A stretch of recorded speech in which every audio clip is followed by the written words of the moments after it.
A continuación, Espinosa Libertad.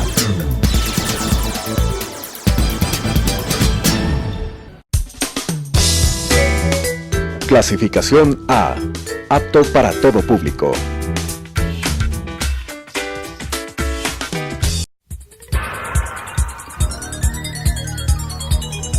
Las opiniones vertidas en este espacio por la producción y dirección del programa son de exclusiva responsabilidad de sus autores y de quienes intervienen en ellos.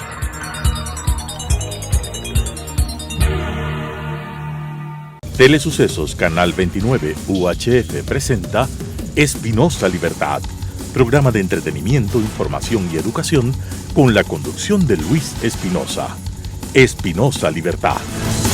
Queridos amigos, qué alegría, qué desenfreno, qué regocijo, tenemos la suerte de estar una semana más en su programa favorito, Espinosa Libertad. Y tenemos por tercera semana consecutiva la suerte, el privilegio, el honor de contar con Cristian Andrés Ortiz Lemos. Músico, lo es. Teólogo, lo es. Escritor, lo es. Politólogo, lo es. Inteligente, lo es. Guapo y buena persona, también, que es mi amigo, cómo no. Querido Andrés, vamos a hablar de libros, que es algo que nos gusta bastante. Y quisiera dedicar esta sección para aquellos que nos oyen de algunas lecturas recomendadas. Pero quizá quisiera empezar antes. ¿Cómo fue tu camino o tu aventura por los libros? Si tú fuiste un niño lector o te gustó leer desde pequeñito, ¿recuerdas el primer libro que más te impresionó siendo niño o adolescente? ¿Cómo fue tu camino a la lectura? Bueno, o sea, más o menos parecido al tuyo y al de todos los que nos escuchan, ¿no? Los libros son una cosa que nos ayuda a evadirnos de la realidad, ¿no? Un teórico que se llama Pinillos, me parece, hablando de la literatura de Lovecraft, dice que la literatura de Lovecraft no es literatura de evasión, sino la literatura de invasión. La posibilidad de invadir otros universos a través de las letras. Me parece muy bonito, ¿no? Entonces, sí, o sea, esta idea de leer para tratar de construir nuevos universos siempre me ha parecido muy divertida, ¿no? Y una cosa que yo también admiro mucho de ti, me fascina, y es, yo voy a confesar algo aquí delante de las cámaras, y es, a mí como profesor de universidad me cuesta encontrar los espacios para leer. Pero tú, sin embargo, sigues teniendo un ritmo de lecturas muy intenso, con tu familia, con tu vida privada, con tu trabajo como profesor, tu trabajo como investigador. ¿Cómo encuentras el espacio para leer? ¿Dónde te gusta leer? ¿Cómo lees? Bueno, o sea, la verdad te voy a decir una cosa que no es muy elegante, pero es muy bueno para quedarse dormido, ¿no? Tú coges un libro de Virginia Woolf, te duermes. Y ya, te duermes porque te duermes. Y has hecho una pequeña selección de libros de los que nos gustaría hablar, de los que te gustaría hablar, que también, por cierto, también una cosa muy interesante, y es cómo la literatura te permite entender mejor la realidad en la que vives. Es decir, para entender lo que es el socialismo del siglo XXI, no solo hay que leer teoría económica o teoría política, también la literatura da grandes claves de lo que está ocurriendo. Cierto. Y creo que con estos 5 libros se permite entender mucho mejor la realidad en la que vivimos. ¿Nos puedes ir diciendo? Bueno, hablemos de libros. A ver, yo quisiera hablarte un poco de un tema, y el tema sería la idea de que el marxismo y el socialismo no son doctrinas perversas simplemente cuando llegan al poder. Generalmente se piensa que tienes una doctrina muy bonita como el marxismo, el socialismo, y cuando llega un Fidel Castro, un Pol Pot, un Stalin, un Mao Zedong, entonces ahí es cuando se despliega la cosa por el tema del poder. Y hay un montón de lecturas que te dicen que no, que hay una perversidad intrínseca en ese tipo de moraleja, en ese tipo de retórica moral, dulzona, de superioridad ética, que te impulsa a creerte mejor que los demás, y ahí es donde nacen los demonios. Los demonios, por ejemplo, es un libro de Fedor Dostoyevsky. Dostoyevsky es un autor que ustedes imagino que todos conocemos, pero lo que poca gente sabe es que Dostoyevsky en su juventud era revolucionario, creía en la revolución. Él lo fue. Entonces Dostoyevsky incluso está en la cárcel, estuvo en la cárcel 4 años, durante 4 años está en un campo de concentración en Siberia. Eso no lo sabía. Sí, y ahí escribe un libro que se llama Memorias de la Casa de los Muertos, o Memoria de la Casa Muerta, según las traducciones, donde él se da cuenta que los subalternos, los obreros, las personas de baja condición, no son tan buenitos como él había idealizado en su primera novela, que se llama Pobre Gente. Ahí se da cuenta que la perversidad está en todas las clases sociales. Es que ahí hay uno de los elementos claves del socialismo y por lo que es tan atractivo, y la idea es primero es una idea adolescente y maniquea del mundo, hay buenos y hay malos, y además los buenos y malos están perfectamente definidos. Los buenos son el proletario, los malos son los burgueses. Es una tontería. Lo cual ahí, pero el problema grave de eso es que ahí está anulando primero lo que hace a las personas y por tanto la mejor literatura, y es el conflicto interior. Es la idea de que dentro de cada uno de nosotros hay buenos y hay malos. Y hay una parte de bondad y de maldad, y la existencia humana es una lucha constante, pero dentro de uno mismo, por los distintos instintos o pasiones o los distintos intereses y acciones. Y yo lo que quiero decir son dos cosas. En primer lugar, la mala literatura o una cierta literatura adolescente es aquella cuando usted esté leyendo algo, una película, algo, y sea muy claro quién es el bueno y quién es el malo, y ya está perfectamente predeterminado, predefinido, a mí normalmente me interesa poco como literatura, porque suele ser eso, suele ser tonto y maniqueo. Y en segundo lugar, lo apasionante de Dostoyevsky es que cuando luego escribe Los hermanos Karamazov o cuando escribe Crimen y Castigo, trata precisamente de eso. O sea, Crimen y Castigo es wow, es de una profundidad sobre si el crimen es moral, ético, y unas reflexiones, y Los hermanos Karamazov unas reflexiones de profundidad. O sea, Dostoyevsky es un autor que a ti te ha marcado. Sí, pero es un autor al que llegó a mi vida de forma más o menos tardía, porque yo lo había leído Crimen y Castigo ya de joven, pero los libros importantes de él, los posteriores, son algo que ha sido muy reciente. Mi encuentro con Dostoyevsky ha sido muy satisfactorio, ¿no? Es uno de los grandes novelistas, junto con León Tolstoy, uno de los grandes novelistas del siglo XIX, ¿no? Y de un estilo de novela que ya casi no se estila. O sea, son esas novelas de cientos de páginas, de profundidad de personajes, de evolución. Eso no necesariamente es bueno. O sea, por ejemplo, Los demonios es una novela inmensamente larga, pero yo sospecho que es porque a Dostoyevsky los editores le pagaban por palabra. Y como él tenía problemas de juego, siempre estaba endeudado, entonces... Que también, pero, sin embargo, El jugador es un libro cortísimo y también delicioso. También Las memorias del subsuelo y Crimen y Castigo son libros cortos. Entonces, los libros, cuando Dostoyevsky es conciso, es brillante. O sea, yo no es perfecto Dostoyevsky, pero quiero hablar de Los demonios. Los demonios es un libro que habla acerca de cómo son los revolucionarios antes de llegar al poder. Dostoyevsky no vio lo que iba a pasar con la revolución marxista, pero sí vio lo que iba a pasar como 20, 40 años o 30 años antes de la revolución, con las células socialistas que estaban funcionando en Rusia, haciendo incendios, quemando el metro. No, eso es en Chile, ¿no? Bueno, la misma cosa, quemar, 150 años después, la idea de la justificación de la violencia, porque nosotros somos el pueblo, y por tanto somos buenos. Y lo tienes que saber. Nosotros somos el pueblo y lo tienes que saber.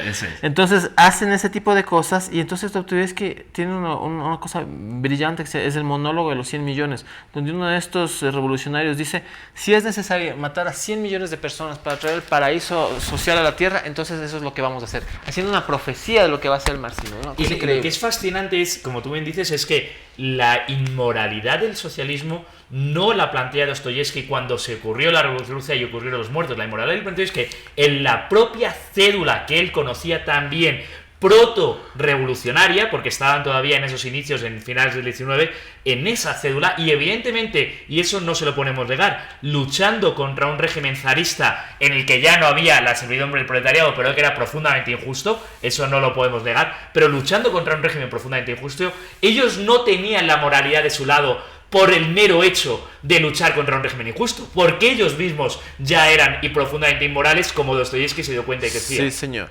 La esclavitud se abole en Rusia muy, muy tardíamente, en la década de 30 o 40, recién se abole la esclavitud.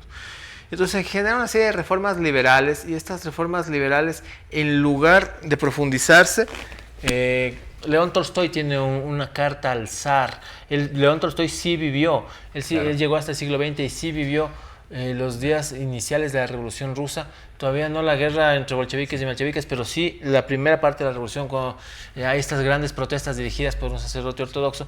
Él dice: lo que se viene es terrible, zar, usted tiene que hacer reformas urgentes, democratizantes, hacer algo con respecto a la repartición de la tierra entre los antiguos siervos, porque se le viene una cosa peor. Tolstoy también sabía que el marxismo era una cosa tremenda. Y curiosamente también hay que distinguir algo que parece ignorar mucha gente, es que esas reformas se produjeron. Una cosa es la Revolución de Febrero y otra cosa es la Revolución de Octubre. Y la Revolución de Octubre se da contra Kerensky, que es un régimen demócrata socialdemócrata, es decir, más bien de izquierdas, de una izquierda moderada. La Revolución de Octubre no se hace contra el zar, que aquí hay muchos que cuentan la historia como si no hubiese ocurrido la Revolución de Febrero, y ocurrió. Amigos, claro que ocurrió. Solo llevamos un libro y van a ser 5. Vamos a hablar de otro. Otros libros, hay un libro de un británico que se llama Chesterton, que se llama El hombre que fue jueves, muy parecido al esquema de los demonios, donde se habla de las células anarquistas que igual queman. Igualito, esta idea de quemar casas, quemar el metro, porque esa es la revolución, eso no es nuevo, no es que se inventaron nada las personas que están haciendo. De eso habló Chesterton también. Entonces, el hombre que fue jueves se trata de una persona que se introduce en una de esas células, se le da el nombre clave de jueves, y ahí está, ¿no? Metido y ve la perversidad de los buenos. La perversidad de los buenos. Esa es una frase magnífica. Yo quiero decir algo de Chesterton, o como nos gusta llamarle a muchos, el divino Chesterton. Chesterton, para mí, como autor liberal, como liberal que me considero, es uno de los mayores retos intelectuales, porque Chesterton es un conservador puro, increíblemente inteligente, increíblemente divertido. Divertido hasta decir basta. Y el padre Brown, si quiere leer las novelas del padre Brown, otro de sus personajes, de un detective divertidísimo, muy, muy recomendable. Creo que nos da tiempo a recomendar un libro más, Diego. Bueno, hay varios libros. Maestro y Margarita de Bucago. El Maestro y Margarita es maravilloso. Hay otro, pero quisiera hablar más bien del texto de un autor ecuatoriano que se llama La Escalera de Bramante. La Escalera de Bramante, de Leonardo Valencia, tiene un capítulo que tiene una inspiración bastante interesante, tanto en El hombre que fue jueves de Chesterton, me imagino yo, y también en Los demonios de Dostoyevsky, ¿no? Lo cual es bastante evidente. Y el corazón de ese texto es lo mismo, cómo los buenos, las personas que buscan la justicia, en este caso es una mujer la protagonista de este capítulo, cómo estas personas que buscan la justicia social pueden ser asesinos, ¿no? Sí. Pueden ser criminales, pueden matar a sus propios amigos en nombre de estos ideales mayores. Y voy a decir algo de los que claramente dos otras cosas. Primera, yo creo que Leonardo, tengo el honor de considerar amigo. Yo creo que La Escalera realmente es una de las grandes novelas latinoamericanas escritas en estos años, es decir, y grande también, otra vez, volviendo a la literatura rusa, es una novela densa, grande, complicada para el lector, pero de literatura profunda y buena, y además increíblemente sutil, porque trata el tema de las troyanas, lo trata de una manera muy sutil, no es maniqueo, no es de buenos y malos, es mucho más complejo y por tanto mucho más enriquecedor para el lector, ¿no? No es Entre Mars y una mujer desnuda de Jorge Enrique Adún, que es la antítesis de todos estos libros. Entre Mars y la mujer desnuda de Jorge Enrique Adún es una novela que dice que claro, que los jóvenes revolucionarios son buenitos, ¿no? Puros, porque por el hecho de serlo, ya está, no hay dilema moral, no hay buenos contra malos, lo mismo. Y ya está, y volvemos al mismo. Querido amigo Andrés, solo llevamos creo que 4 libros, pero claro, si pudiésemos hablar de todos los libros que quisiera recomendar, esto no sería un programa, esto sería una telenovela con miles de capítulos, así que les esperamos en la segunda parte de Espinosa Libertad, donde vamos a seguir hablando de 2 cosas que nos encantan: libros, lecturas, literatura, ideas, de todo eso, con Andrés Hostil Lemos.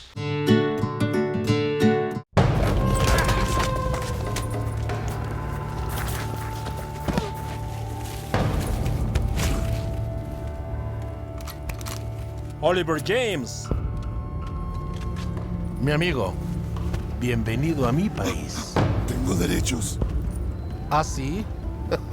¿Dónde crees que estás? Tengo derechos. Tengo derechos. Los únicos derechos que tienes aquí son los que yo te doy. Preparen. 1, 2.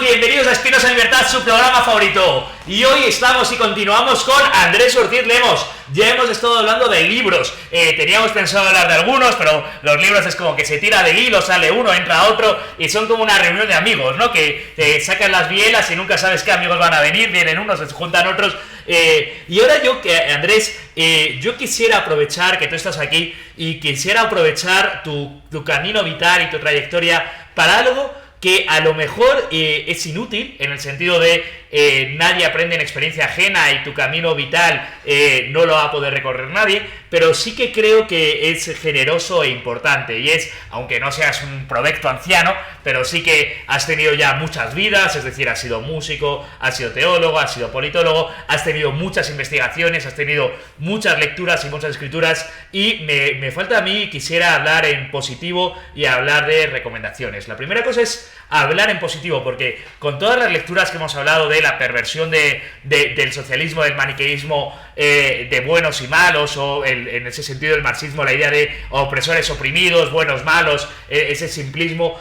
la primera pregunta es: ¿cómo podemos hacer? Escribimos el libro Crónica del Socialismo del siglo XXI con esta idea, pero ¿cómo se puede hacer para inocularse de ese virus que es la idea de la revolución, del Mesías, de la salvación? ¿Qué le dirías a esos jóvenes ecuatorianos que estuvieron tirando piedras, a esos jóvenes chilenos que están tirando piedras, a esos jóvenes colombianos que están tirando piedras? ¿Qué les dirías? Lo primero que les diría es que dejen de tirar piedras. Para empezar. O sea, a ver, yo les diría que seleccionen correctamente los blancos de su fuerza. En serio, joven, ¿tú crees que porque le quemas la tienda a tu vecina estás haciendo revolución? En serio, estás quemándole la tienda a una vecina tuya, estás dejándole sin trabajo a un vecino tuyo con su pequeño negocio. ¿Eso, en serio, es hacer revolución? No lo creo.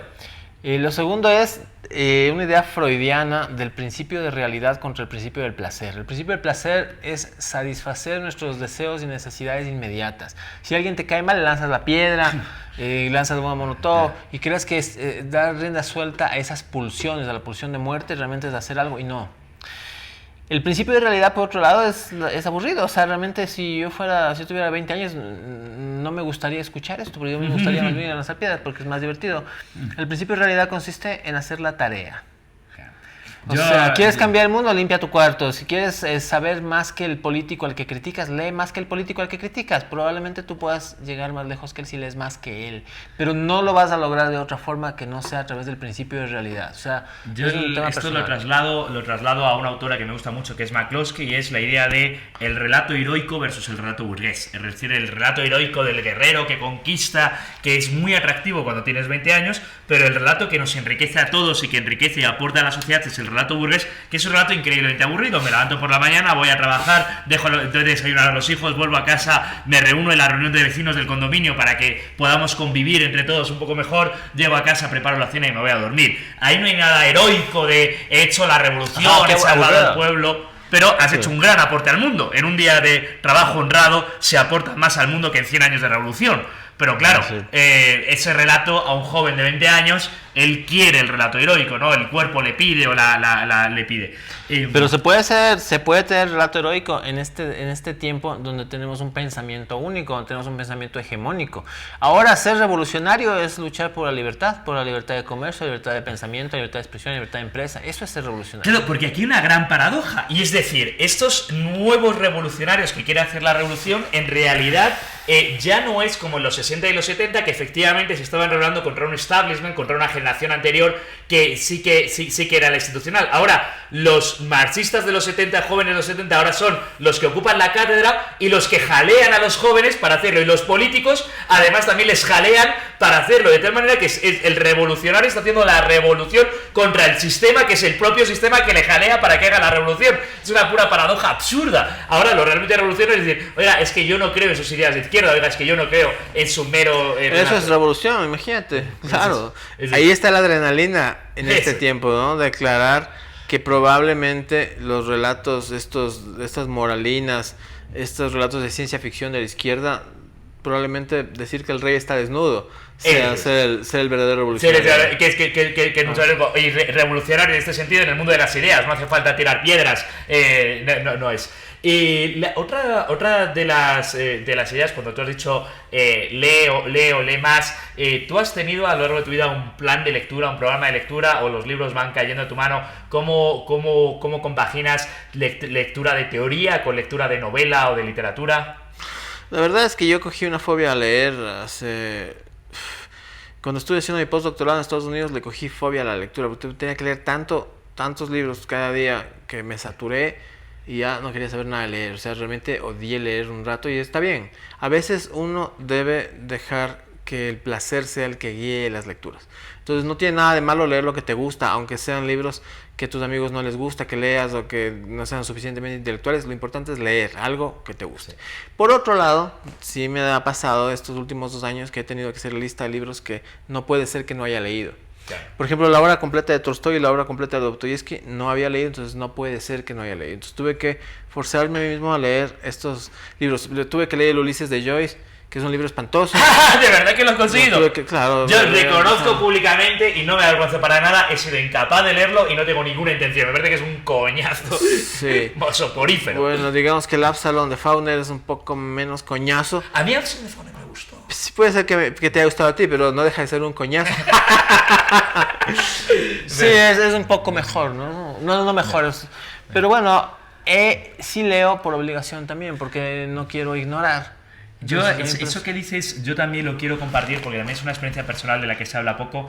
La lectura es como una especie de amante, y cuando es una especie de amante tienes fases en las que estás muy enamorado, va todo bien, y también tienes fases de enfado, también tienes fases de cansancio, también tienes fases de rutina. Es decir, no es una relación, yo no soy constante de que es una relación de todos los días dedico 3 horas a leer. No últimamente me he leído una novela que me ha encantado, Patria, en 2 días, y ha habido periodos en que en 2 meses apenas leo nada. O sea, sí que es una relación complicada, ¿no? Y está bien decir, ha habido periodos de mi vida en que no he leído apenas y no pasa nada, o sea, es parte de lo que estamos. Quizás otro consejo, y es cuando ya hemos hablado de la música, la teología, la politología, ¿cómo has incorporado esas lecturas a tu vida diaria? Es decir, ¿la música o la experiencia teológica es parte de tu vida a día de hoy? He incorporado todas esas vertientes en mi vida diaria con mucha dificultad. No es fácil ser un hombre poliédrico. O sea, sí, es que tengo muchos problemas. Tengo una lavadora en la casa que le falta, creo que le falta un fusible, pero no le he cambiado el fusible, creo que en 2 años, una cosa así. Entonces, sí es verdad que es importante a veces poner los pies en la tierra. No es fácil ser un intelectual, y mucho peor, y vamos a decirlo, no es fácil convivir con un intelectual como tú. Me imagino, no es fácil. Me recuerda mucho esa escena a la de Qué bello es vivir, cuando está el mango de la escalera que siempre se le está rompiendo, ¿no? Y al final es qué bonito que esté roto el mango, ¿no? El mundo no es perfecto, tiene un mango roto. Bueno, vamos a seguir viviendo, vamos a seguir con ello. Sí que hay belleza en eso. Y una pregunta también, tú vives en el campo, vives aislado, o sea, tú disfrutas... Vivo en el campo, pero no vivo aislado, vivo en el campo. Sí, pero para un citadino como yo, vives casi. Vivo en el bosque. Vi una película alguna vez de Andrei Tarkovsky que se llama El espejo de Tarkovsky. Y los eventos ocurren en una cabaña, en un bosque, esos rusos gigantescos, ¿no? Sí. Yo dije, pero así hay que vivir, es natural, es la única forma habitable. Entonces me compré un bosque y me fui a vivir allá. Es lo que hice. Claro.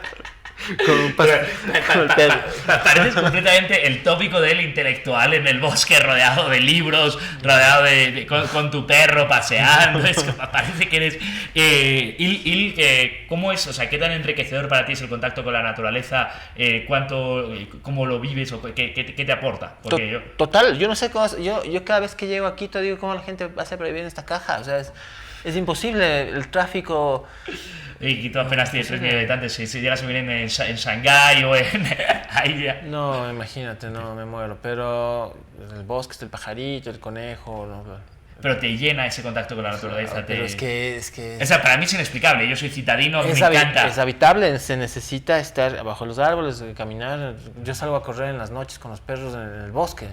Nosotros somos el lobo ahí. Es curioso porque ahí tienes esa relación de la lectura, la civilización, la cibes, que es el cultivo, frente al campo, a lo salvaje, y tú en eso lo incorporas en una armonía en la que la civilización, que son las lecturas, las llevas al campo, ¿no? O sea, ahí sí que veo una incorporación de armonía muy bien. Sí, yo creo en la razón. Yo creo en la razón. Yo no creo en la santificación de la naturaleza. Yo creo que el Espíritu de Dios se manifiesta en la razón humana, en la ciencia, en la tecnología, en el conocimiento, sí. Y la naturaleza está ahí y me es vital, es una parte de mí muy importante, pero yo no creo, yo no le romantizo a esa parte. Yo estoy consciente de que la razón, la ciencia y la tecnología han mejorado las condiciones de vida de las personas y que nosotros podemos mejorar incluso a la naturaleza. De hecho, en Europa hay más bosques ahora de los que había hace 100 años, gracias a la tecnología. Qué maravilla, como siempre, un pensador independiente que dice cosas que no estamos acostumbrados a leer. Muchísimas gracias, Andrés Tortil Lemos, ha sido un placer. Espero que para aquellos que nos escuchen les esté sirviendo esta conversación y estos... No creo que llamarlos consejos, ¿no? Esta conversación sobre lo que nos ha ocurrido en la vida. Muchas gracias, Andrés, y muchas gracias, amigos, en Espinosa Libertad.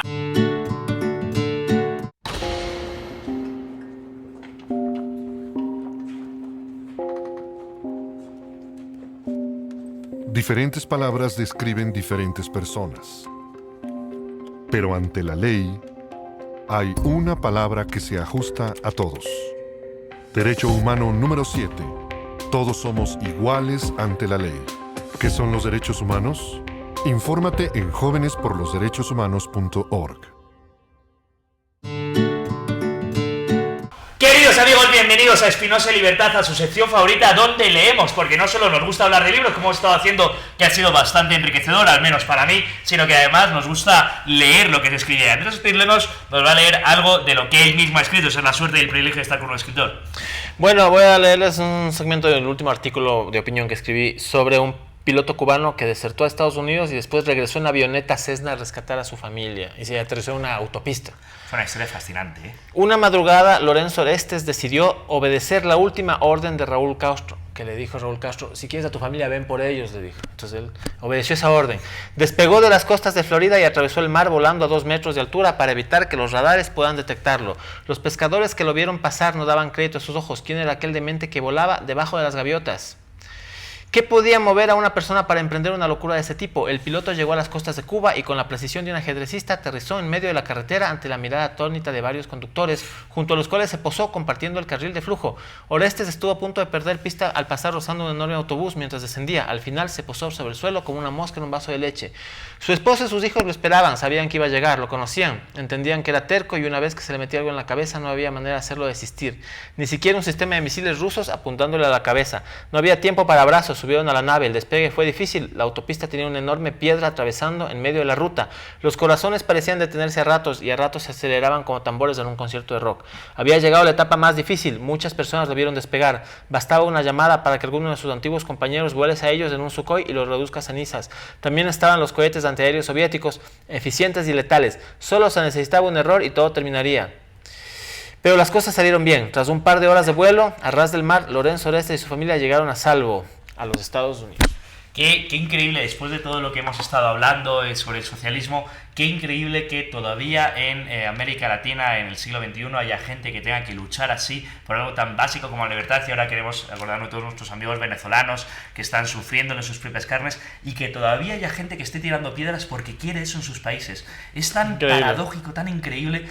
Quizás el reto de un estudioso es entender por qué ocurren estas cosas, porque es fascinante. El reto de un estudioso debería ser dedicarse a entender eso, pero lamentablemente, ya voy a repetir esto por 4ª vez, lamentablemente nosotros los, digamos, académicos estamos empeñados en tener que demostrar que el pasto es verde. Queridos amigos, el pasto es verde y el socialismo no funciona.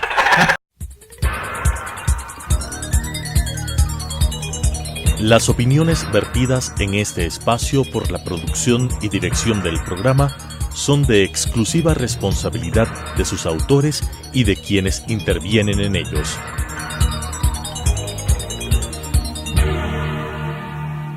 Telesucesos Canal 29 UHF presentó Espinosa Libertad, programa de entretenimiento, información y educación con la conducción de Luis Espinosa. Espinosa Libertad.